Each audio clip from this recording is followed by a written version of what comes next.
창세기 38장 1절에서 11절 말씀을 통해서 유다와 다말이라는 제목으로 하나님 말씀을 함께 나누겠습니다. 창세기는 이제 천지 창조부터 시작해서 이스라엘의 그 12지파가 어떻게 생성되어져 가는지를 우리에게 보여주고 있죠. 창세기 37장부터 주인공은 꿈의 사람 요셉입니다. 성경을 보신 분들은 아실 거예요. 그래서 37장부터는 이제 요셉으로 인해서 50장까지 요셉의 죽음으로 창세기가 끝나거든요. 37장이 요셉이 그 마지막 부분에 37장 어떻게 끝나냐면 요셉이 애굽으로 팔리더라. 누가 요셉을 애굽으로 판 겁니까? 형들이 판 거죠. 10명의 형들이 자기들에게 가지고 오는 도시락 먹으면서 구덩이에 파놓고 처음엔 죽이자고 하다가 죽여서 뭐 하냐? 그냥 애굽으로 팔아버리자. 그래서 요셉이 애굽으로 팔리는 장면으로 37장이 끝나요. 그리고 이 37장이 어디로 연결이 되냐면 39장으로 연결이 됩니다. 39장에 다시 요셉 이야기가 시작이 돼요. 그럼 여러분 성경을 볼 때 좀 37장에서 그러면 바로 39장으로 가야 되는데 이 38장은 뭐야? 왜 여기에 끼워 넣어놨어? 궁금증이 생기지 않습니까? 요셉 이야기로 쭉 진전이 되다가 요셉이 애굽에 팔렸더라. 그러면 요셉이 애굽에서 팔렸으니까 그 다음부터 이야기가 전개돼야 되잖아요.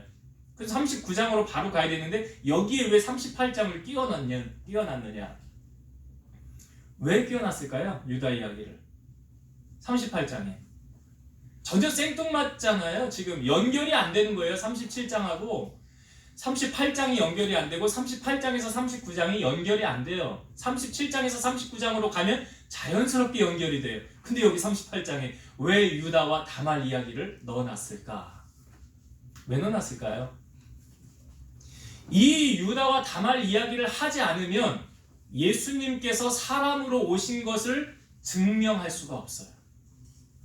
예수님의 족보에 예수님이 어떻게 이 땅에 오시게 되었더라. 마태복음 1장이 예수님의 족보가 쭉 소개되어져 있어요. 근데 거기에 꼭 빠져서는 안 되는 이야기가 이 38장의 이야기예요. 마태복음 1장 3절의 말씀 보면 유다는 다말에게서 베레스와 세라를 낳고 베레스는 헤스론을 낳고 헤스론은 람을 낳고 이렇게 되어져 있죠. 그러니까 예수님의 족보에 유다가 나오고 다말이 나와요. 그러니까 유다와 다말을 뺄 수가 없는 거죠. 그러니까 왜 예수님께서 야곱의 12아들 중에 넷째 아들인 유다를 통해서 예수님이 오게 되었는지는 제가 한번 설명을 드린 적이 있을 거예요. 첫째도 자격이 안 돼. 둘째, 셋째도 자격이 안 돼. 그러니까 넷째였던 유다를 통해서 예수님의 족보가 오게 되었다는 거죠. 그러니까 예수님께서 인간으로 사람의 모양으로 우리 가운데 오셨다는 것을 증명하기 위해서는 이 38장의 이야기를 빼놓을 수 없었다는 거죠. 그렇기 때문에 중요한 사건이기 때문에 오늘 성경은 우리에게 이 38장을 보여주고 있어요. 특별히 38장은 유다의 가족사를 보여주고 있습니다. 5월은 가정의 달이라고 그러죠. 가정의 달. 그래서 행사도 많고 어린이날, 어버이날, 부부의 날, 스승의 날, 성년의 날, 단 5월달에 행사가 많아요. 가족을 중심적으로 다루는 이야기가 이 38장이에요. 유다와 다말의 이야기는 가족사를 다루고 있어요. 여러분, 하나님께서 천지 창조를 하시고 교회를 먼저 만드셨을까요? 가정을 먼저 만드셨을까요? 가정. 그렇죠. 가정을 먼저 만드셨어요. 그러니까 아담이 혼자 있는 것이 보기 좋지 않아 잘 때 갈비뼈를 취하여서 하와를 만들고 아담과 하와가 이제 뭘 이룬 거예요? 가정을 이룬 거죠. 이런 사회생활의 가장 기초적인 단위가 무엇이냐? 가정이에요. 가정에서부터 시작하는 거예요. 그래서 우리 이런 말도 하죠. 한자로 크게 이렇게 붙여놓기도 하고 가화만사성. 뜻이 뭡니까? 가정이 화목해야 모든 일이 잘 된다. 그런 뜻이잖아요. 가정이 불안하고 가정이 행복하지 않으면 그 자녀나 그 부부들은 정말 진정한 행복을 누리고 살 수 없다. 그래서 성경에 가정에 대한 중요성을 우리에게 참 많이 소개하고 있는데요. 잠언 15장 17절 말씀 보면 채소를 먹으며 서로 사랑하는 것이 살진 소를 먹으며 서로 미워하는 것보다 나으니라. 무슨 말인지 아시겠어요? 집안에 돈이 아무리 많으면 뭐해요? 맨날 싸우고 집 나가고 그냥 가정 안에 이런 사랑이란 행복이란 하나도 찾을 수가 없고 그 뭐 행복한 가정입니까? 세상적인 것을 다 누렸다 할지라도 전혀 행복이 없는 거예요. 오늘 이 유다와 다말의 이야기를 통해서 이 가정사는 유다의 가정은 어떠했는가 점검을 해보고요. 오늘 우리 가정은 어떠한가 한번 살펴보고 은혜를 나누고자 합니다. 오늘 본문은 이렇게 소개되고 있죠. 유다가 한 여인을 아내로 맞아들입니다. 여기 이름은 소개되어져 있지 않아요? 가나안 사람 수아라 하는 딸, 그 딸을 아내로 맞아들여서 유다가 아들 셋을 이렇게 순차적으로 낳게 됩니다. 첫째 아들의 이름이 엘이고요, 둘째 아들의 이름이 오난이고 셋째 아들의 이름이 셀라예요. 시간이 좀 지났겠죠? 이제 아들이 장성해서 이 아들을 장가 보내기 위해서 유다가 며느리감을 데려오는 거예요. 그래서 우리 장자를 위해서 아내를 데려와요. 그 다말이라는 여인을 데리고 옵니다. 그래서 가정을 이루어서 살아요. 가정을 이루어서 살다가 이 장자인 엘이 죽게 됩니다. 근데 성경에 이가 왜 죽었는지 대해서 이렇게 우리에게 알려주고 있어요. 7절을 한번 보시기 바랍니다. 7절. 유다의 장자 엘이 여호와가 보시기에 악함으로 여호와께서 그를 죽이신지라. 유다의 장자 엘이 지금 죽었어요. 그 죽은 이유를 이렇게 성경은 표현하고 있죠. 여호와가 보시기에 악함으로 그를 하나님이 죽이셨더라. 하나님은 이렇게 말씀하셨어요. 나를 존중히 여기는 자를 나도 존중히 여기고 나를 경멸하는 자를 나도 경멸하리라. 하나님은 빛도 창조하시고 어둠도 창조하시죠. 하나님은 환난도 창조하시고 평안도 창조하십니다. 더불어 한나가 사무엘을 낳았을 때 하나님을 향하여 이렇게 한나는 찬송했어요.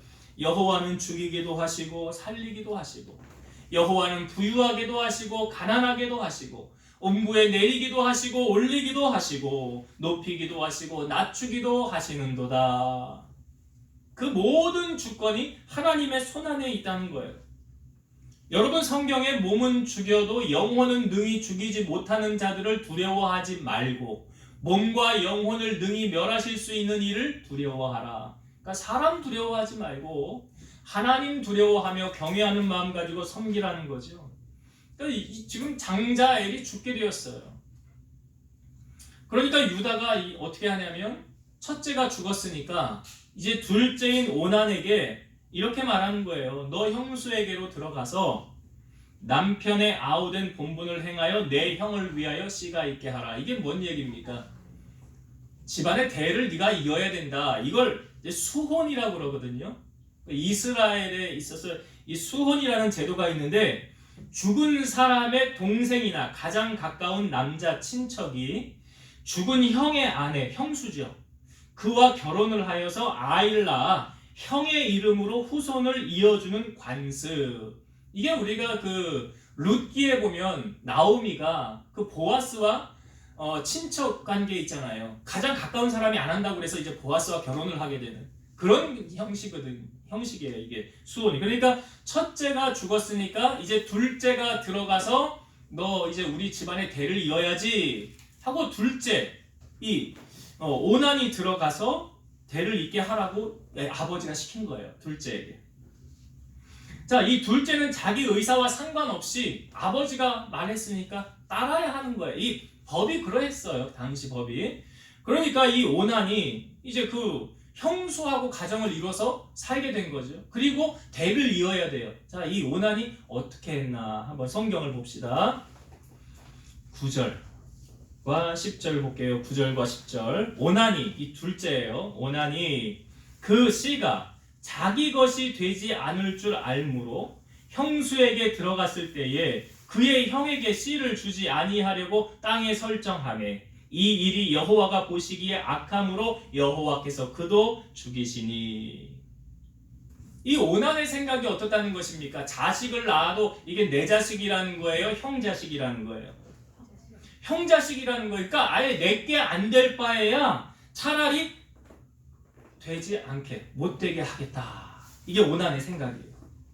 이거 오난의 욕심이에요. 야고보서 1장 15절 욕심이 잉태한즉 죄를 낳고 죄가 장성한즉 사망을 낳느니라. 그러니까 그 결과로 10절에 보니까 오난도 여호와가 보시기에 악함으로 그도 죽이셨더라. 어떻게 보면 참 무서운 말씀이기도 하죠. 인간의 편에서 볼 때 하나님이 그냥 즉각 심판하는 거니까. 그러니까 지금 오난의 생각은 뭐예요? 어차피 내 거 되지 않을 바에야 거기에 목숨 걸 이유가 없지 않은가.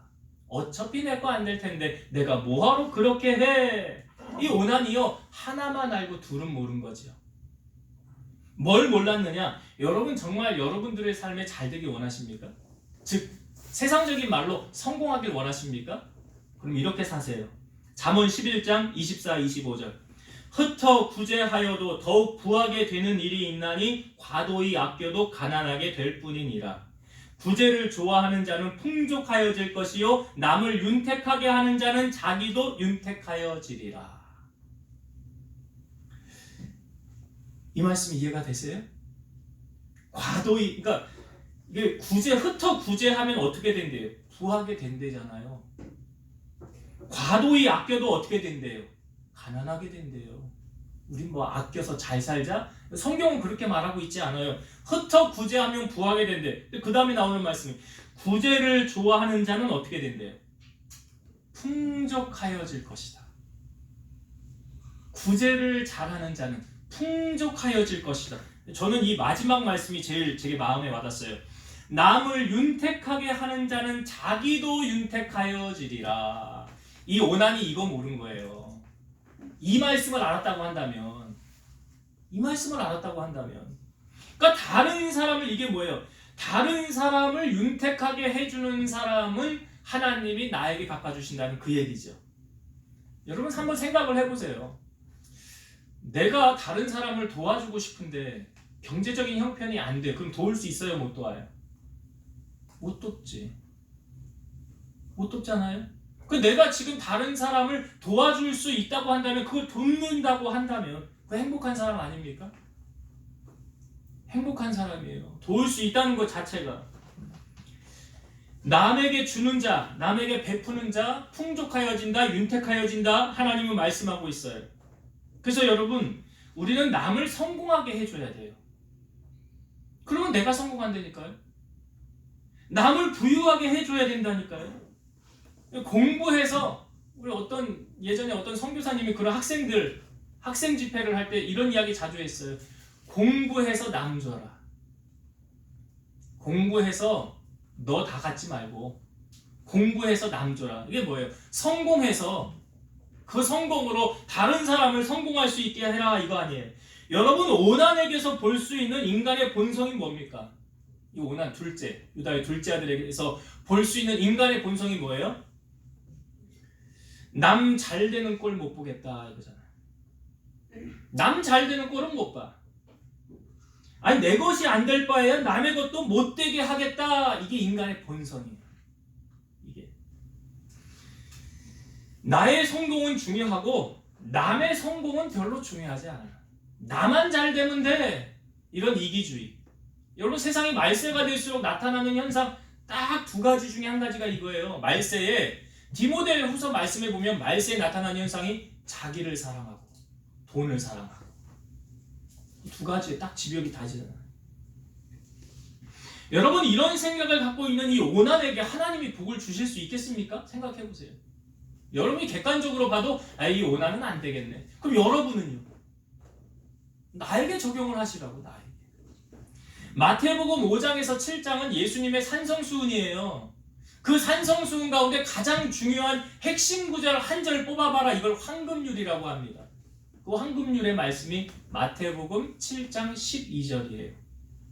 그러므로 무엇이든지 남에게 대접을 받고자 하는 대로 너희도 남을 대접하라. 이것이 율법이요 선지자니라. 이 5, 6, 7장에 중요한 말씀이 너무 많은데요, 이 한 절로 딱 집약이 돼. 이게 제일 중요한 말씀이래요. 남에게 대접을 받고자 하는 대로 너희도 남을 대접하라. 이거 다른 걸로 한번 넣어볼까요? 네가 성공하길 원하느냐? 그럼 남을 성공시켜줘라. 똑같은 말 아니에요, 이게? 너 남에게 대접받길 원하냐? 그럼 네가 먼저 대접해라. 너 부유하게 살길 원하느냐? 다른 사람 부유하게 해줘라. 아니, 다 적용이 되잖아, 이 말씀이. 그러니까 지금 오난이요, 하나만 알고 둘은 모르는 거예요. 다른 사람을 성공하게 해주면 나는 더불어서 그냥 가는 건데, 그걸 모르는 거예요. 다른 사람을 망하게 하면 결국 누가 망하느냐? 내가 망한 거예요. 오난이 그걸 모르는 거죠, 하나님의 뜻을. 우리에게 오난과 같은 마음이 있다고 한다면 오늘 우리는 예수님의 마음으로 갈아타야 돼요. 예수님은요, 너희 안에 이 마음을 품으라 그랬어요. 나는 마음이 온유하고 겸손하니. 너의 멍에를 나에게 줘라 그러잖아요. 너의 멍에 그 수고와 무거운 짐 내가 짊어져 줄게. 이게 예수님 마음이에요. 예수님의 마음. 오늘 우리가 품어야 할 마음이 바로 예수님의 사랑의 마음. 그 마음이 오난을 품었다고 한다면 이런 일은 나타나지 않았겠죠. 자, 이 오난이 죽었죠. 둘째가 죽은 다음에 유다가 이제 첫째 아들이 잃었죠. 둘째 아들이 잃었죠. 이제 막내만 남았어요. 그러니까 유다 입장에서는 지금 첫째가 죽고 둘째가 죽은 것 누구 때문에 죽었다고 그랬을까? 유다 입장에서. 다말. 그래. 다말. 집안에 사람이 잘 들어와야 된다고 했는데 저 다말이 우리 집안에 들어와서 두 아들 잡아먹었네. 이게 유다 생각이에요.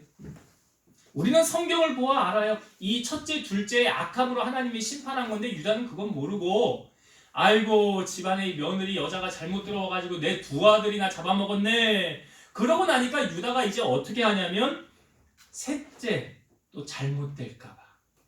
셋째도 죽으면 어떻게 해요? 이 며느리 때문에. 셋째도 죽으면 잘못될까봐 야, 너 친정 가 있어. 친정으로 그냥 쫓겨보낸 거예요.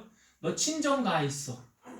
예, 우리 막내 내가 이 장성하기까지 기다려라. 그래. 사실은 그 성경을 뒤에를 보면 이 다 장성했어요. 그냥 다시 야 셋째 너 들어가. 이렇게 해서 우리 집안 대를 이어 이렇게 해도 돼요. 근데 유다가 왜 셋째는 들여보내지 않고 이 며느리 다말은 친정으로 보낸 걸까요? 아니 이유야 뭐 성경에 보면 그 답이 딱 나와요. 11절 한번 봅시다. 11절. 유다가 그의 며느리 다말에게 이르되 수전하고 내 아버지 집에 있어 내 아들 셀라가 장성하기를 기다리라 하니 셀라도 그 형들같이 죽을까 염려함이라 다말이 가서 그의 아버지 집에 있으니라. 유다가 다말을 친정에 보낸 거 이유가 뭐래요? 여기 나오죠. 셀라도 그 형들같이 죽을까봐.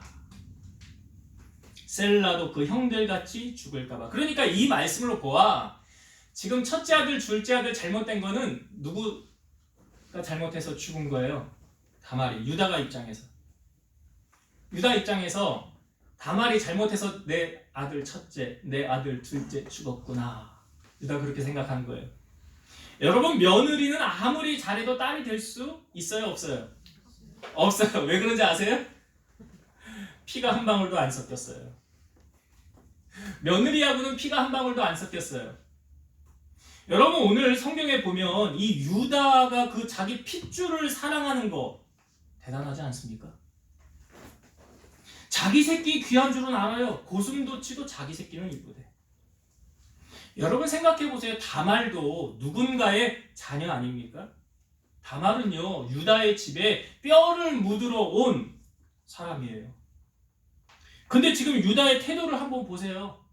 야 다말 안 되겠다 야. 너는 친정 가 있어라. 그리고 내가 기한을 다시 줄게. 내가 다시 부르면 너 그때 와라. 그러니까 유다의 생각에는 어떤 게 깔려 있습니까? 베이스에 자기 새끼는 귀하고 남의 새끼는 별로 신경 쓰지 않는. 만약에 여러분 유다가 다말을 정말 아꼈다고 한다면 이렇게 하면 안 되죠. 다말 아끼는 마음이 있어요? 없어요? 없어요. 자기 자식은 귀한데 남의 자식은 별로 생각하지 않는 거예요. 유다가. 내 새끼가 귀하면 남의 새끼도 귀하다는 것을 우리가 알아야 되는데 유다에게서 우리가 그런 점을 지금 못 찾고 있다는 거죠. 근데 이게 인간의 본성이라는 거예요. 그래서 내 자식 입에 밥 들어가고 고기 들어가는 건 하나도 안 아까운데 남의 자식 입에 밥 들어가고 고기 들어가는 건 아까워. 이게 인간의 본성이에요. 아니 정말로 유다가 다말 생각했다면 우리가 이 뒷부분 이제 말씀 나누겠지만 유다 다말이 이 뒷부분에 보면 임신했다는 소식을 유다가 듣습니다.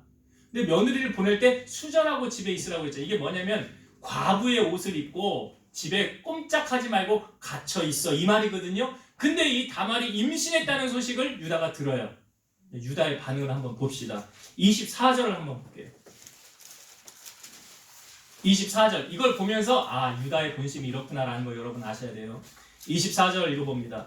석 달쯤 후에 어떤 사람이 유다에게 일러 말하되 내 며느리 다말이 행음하였고 그 행음함으로 말미암아 임신하였느니라. 유다가 이르되 그를 끌어내요? 뭐하래요? 불사를. 그를 끌어내요? 불사르라. 자기 딸이 그랬다고 그러면 이런 말 하겠어요?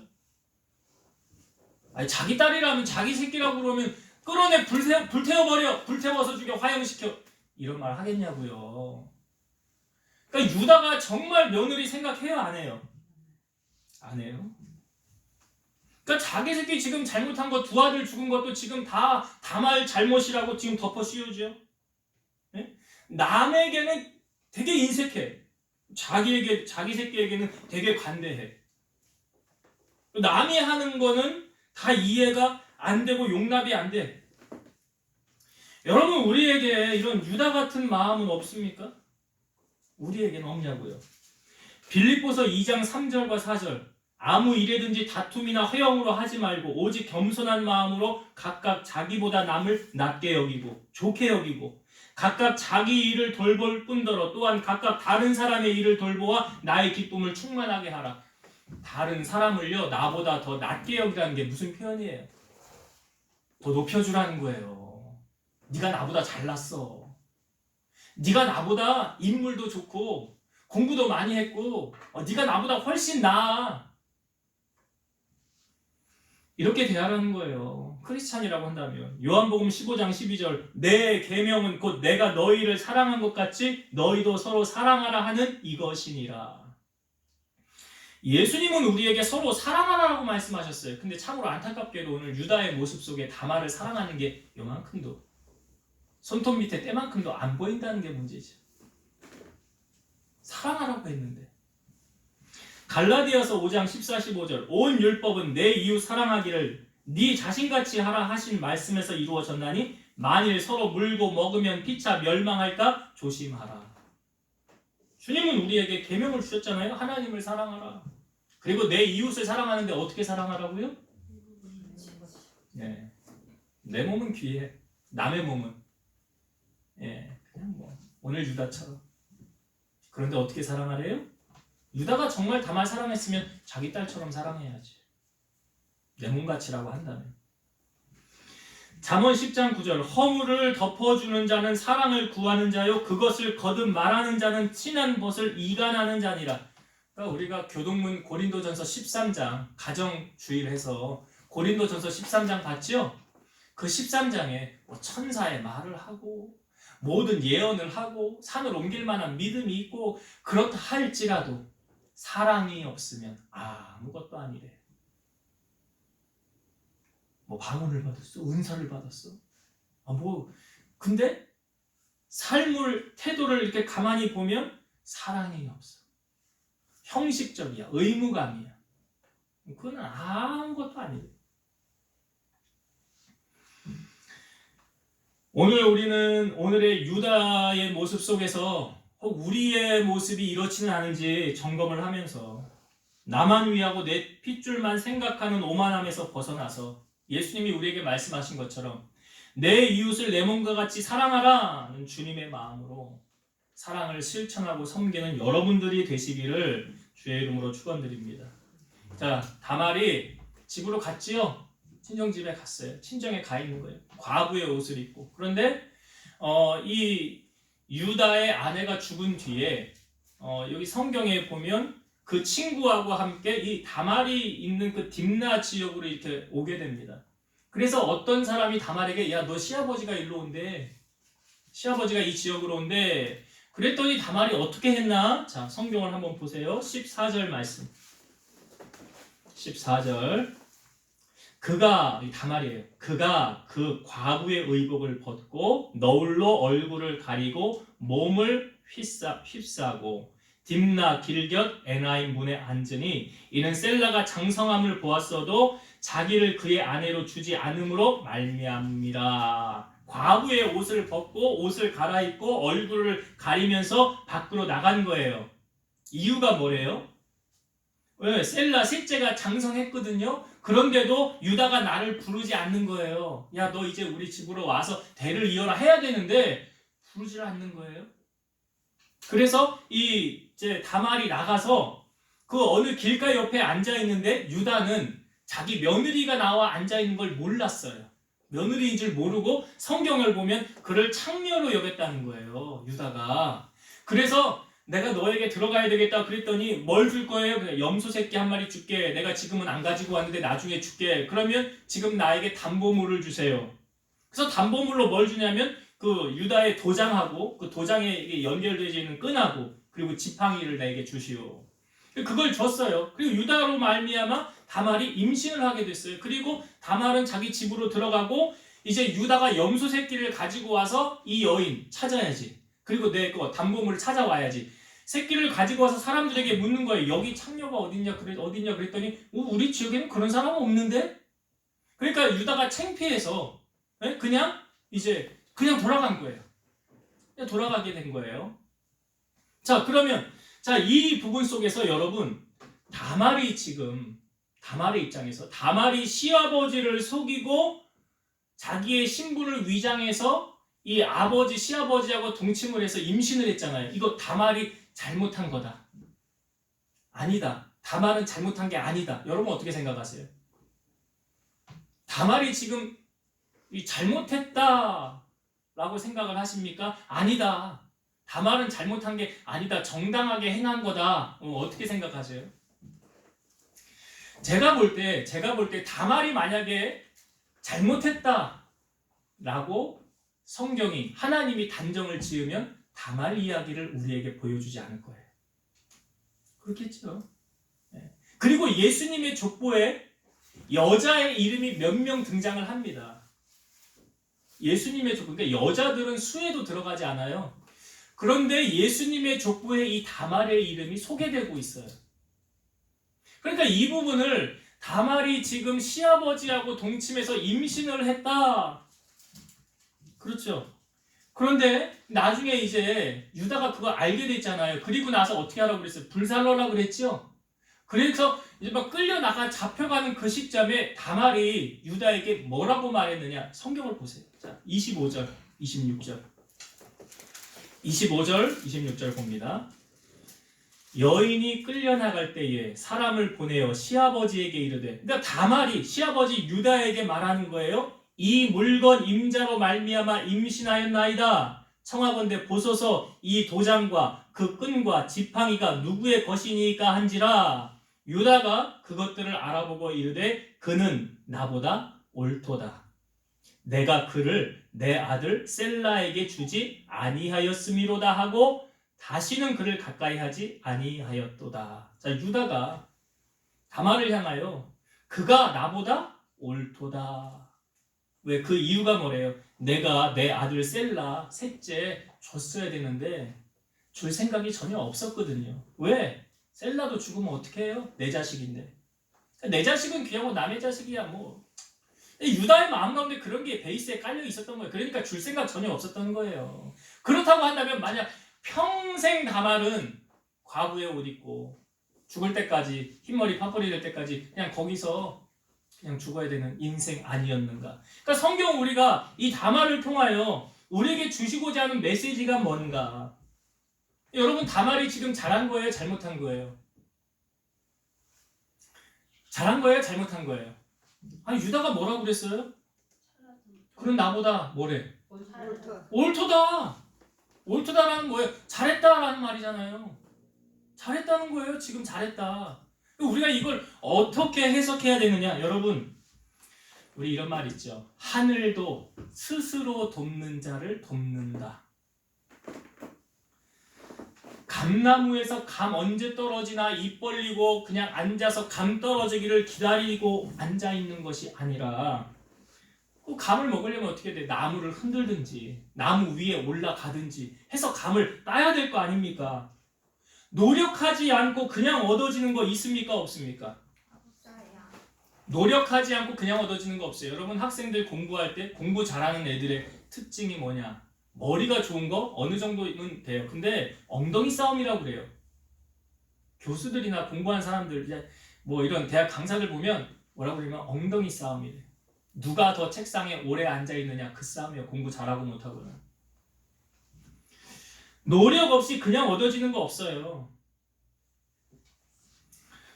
돈도 내가 수고해서 가치 있게 벌면 그 수고해서 얻은 돈의 가치하고 내가 노력하지 않고 그냥 얻은 돈하고 똑같은 돈인데 가치가 같을까요? 다를까요? 여러분 올림픽에서 선수들이 메달을 한번 따기 위해서 얼마나 많은 수고와 땀과 노력을 합니까? 그런데 그 땀은 결코 배반하지 않는다 그러잖아요. 땀은 배반하지 않아요. 다시 말해서 노력은 분명한 결과를 가져온다는 거예요.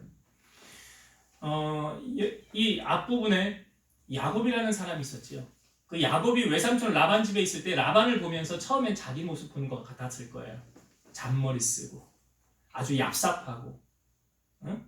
근데 나중에 외삼촌에게 나 상급 달라고 할 때 야곱이 그때 뭘 요구합니까? 양 중에서 아롱진 것, 염소 중에서 점 있는 것 그런 거 나오면 나를 주세요. 그러니까 라반이 딱 보기에 이거 그래? 야, 너 돌연변이를 나에게 달라고 그러는구나. 손해볼 거 없잖아요. 이 라반이 얼마나 얍삽하냐면 그 양이나 염소들 중에 그런 간혹 그런 돌연변이들 있잖아요. 그것도 다 이렇게 띄워놔요. 새끼 못 낳게 하려고. 괜히 그런 거하고 교접하면은 이 다음에 그런 게 나올 수 있잖아요. 그러니까 애초부터 라반이 그런 거 새끼 하나도 안 나오게 다 사흘기를 띄워놔요. 그리고 이 야곱이 어떻게 했느냐? 성경을 제가 읽어볼게요. 창세기 30장 37에서 39절 읽어볼게요. 야곱이 버드나무와 살구나무와 신풍나무의 푸른 가지를 가져다가 그것들의 껍질을 벗겨 흰 무늬를 내고 그 껍질 벗긴 가지를 양떼가 와서 먹는 개천의 물 구유에 세워 양떼를 향하게 하매 그 떼가 물을 먹으러 올 때에 새끼를 베니 가지 앞에서 새끼를 뱀으로 얼룩얼룩한 것과 점이 있고 아롱진 것을 낳으니라. 무슨 말인지 아시겠어요? 그 양이 새끼를 뵐 때 그 물 먹는 구유 앞에다가요 이 나무의 껍질을 벗겨가지고 거기 흰 무늬를 내고 그렇게 야곱이 이렇게 했다는 거예요. 그래서 양떼가 와서 그것을 먹을 때 또 새끼를 뵐 때 그것을 향하게 해서 그걸 보게 했다는 거죠. 그리고 나서 그 영향으로 말미암아 새끼들이 나올 때 얼룩얼룩한 것, 아롱진 것을 낳았더라. 제가 이 부분은 사실 왜 이런 부분을 기록해 놓았느냐? 사실은요, 하나님께서 얼룩무늬, 점박이 이거는 하나님이 만드시는 거예요. 그렇죠. 우리가 만드는 거 아니잖아요. 여러분 자녀를 낳을 때 내가 아들 낳고 싶어, 내가 딸 낳고 싶어, 그래서 아들 낳고 딸 낳고 그런 거 아니잖아요. 하나님이 정해놓은 거잖아요. 그러니까 야곱에게 주는 이것도 하나님이 정해놓으신 거예요. 근데 뭘 우리에게 보여주길 원하는 거예요? 야곱이 노력했더라 하는 거예요. 야곱이 노력했더라. 그럼 하나님께서 그렇게 얼룩무늬 있는 거 아롱진 거 주셔야 돼요. 그러나 거기에 덧붙여서 야곱의 수고와 야곱의 노력이 거기에 있었더라. 아무것도 하지 않고 그냥 얻어지는 거 있어요? 없어요? 여러분 믿음도 그렇지 않습니까? 믿음도요. 어떻게 우리의 믿음이 자란다고 성경은 말합니까? 믿음은 들음에서 나며 들음은 그리스도의 말씀으로 말미암느니라. 믿음은 들음에서 나며 들음은 그리스도의 말씀으로 말미암느니라. 하나님의 말씀을 들을 때 뭐가 자란다? 이건 말씀 안 들으면 믿음 자라요? 안 자라요? 안 자라지 뭘. 안 자라는 거예요. 제가 자꾸 설교 영상 올리는 거 여러분 자꾸 들으라고. 믿음 자라라. 이게 성경이 우리에게 증명을 해주고 있거든요. 바울이 전도 여행 갈 때 루스드라라는 지역에서 말씀을 전할 때 거기 한 번도 걸어본 적이 없는 사람이 그 예배 현장에 앉아 있었어요.